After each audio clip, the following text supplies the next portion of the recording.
की ज्याने आमच्या ताटामध्ये माती टाकली त्याच्या ताटामध्ये माती आणि दगडधोंडे टाकल्याशिवाय आम्ही राहणार नाही। भाजप सरकारमध्ये DNA निजामाचा आहे, ओबीसीचा DNA अजिबात नाही। म्हणून याने भांडणं लावायचे पापी लोक आहेत। याने आदिवासी बंजारात भांडणं लावले, याने मराठा ओबीसीमध्ये भांडणं लावले, याने बलुतेदार आणि विमुक्त भटक्यामध्ये भांडणं लावते। हे भांडणं लावणाऱ्या कळसूत्र्या सरकारला जमीनदोस्त करण्याची ही वेळ आहे आणि ते आम्ही या ठिकाणी ठरवलं। मुंडे परिवार असेल, पडळकर साहेब असतील किंवा अन्य सगळे ओबीसी असतील, तुम्हाला जर थोडी जरी आमची ओबीसीची काळजी वाटत असेल तर सरकारच्या बाहेर पडा, अन्यथा तुम्ही सुद्धा ओबीसीवर बोलण्याचा तुम्हाला अधिकार नाही। ओबीसीवरचा अन्याय दूर करायचा असेल त्वरित तुम्ही 58 लाख लोकांना जे काही आरक्षणचे प्रमाणपत्र दिलेत ते सगळे रद्द करावं आणि ओबीसीला निश्वासाचा श्वास द्यावा। नमस्कार, महाराष्ट्र टाइम्स ऑनलाईनमध्ये आपले स्वागत आहे। मराठा आरक्षणाबाबत हैदराबाद गॅजेट लागू केल्यानंतर ओबीसी समाजामध्ये आक्रमकता पाहायला मिळत आहे। या जिल्ह्यात मोर्चे देखील काढले जात आहे। याच अनुषंगाने ओबीसी समाजाची आज नांदेडमध्ये बैठक झाली।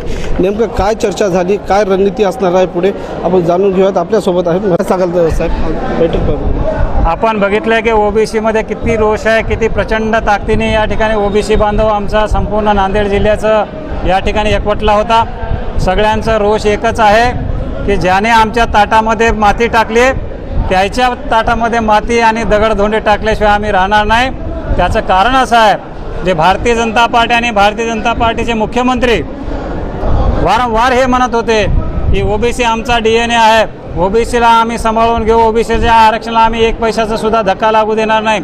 आजही तेच खोटे बोलतात आणि त्यांनी अक्षरशः ओबीसीचं आरक्षण संपूर्णपणे संपुष्टात आणलेलं आहे।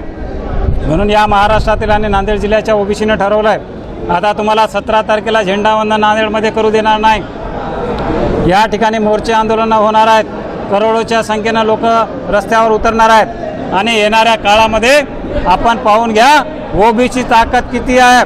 आणि या महाराष्ट्रात तुम्हाला याच मराठवाड्याच्या मायभूमीमध्ये तुम्हाला निश्चितपणे आम्ही जमिनीत गाडल्याशिवाय राहणार नाही।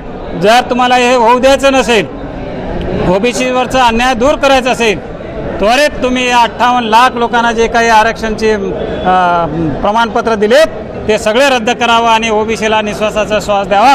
आम्ही तुमच्यासोबत राहायला आजही तयार आहोत। या संदर्भात एकीकडे विरोध होत आहे, बंजारा समाजाचा करत आहे, दुसरीकडे एस टी प्रोग्रामातून लागू करायचं असं काल एक बैठक बी तुम्ही घेतली होती, काय ते? नाही, आता विषय कसा आहे, नुसता बंजारा समाजाचा विषय नाही।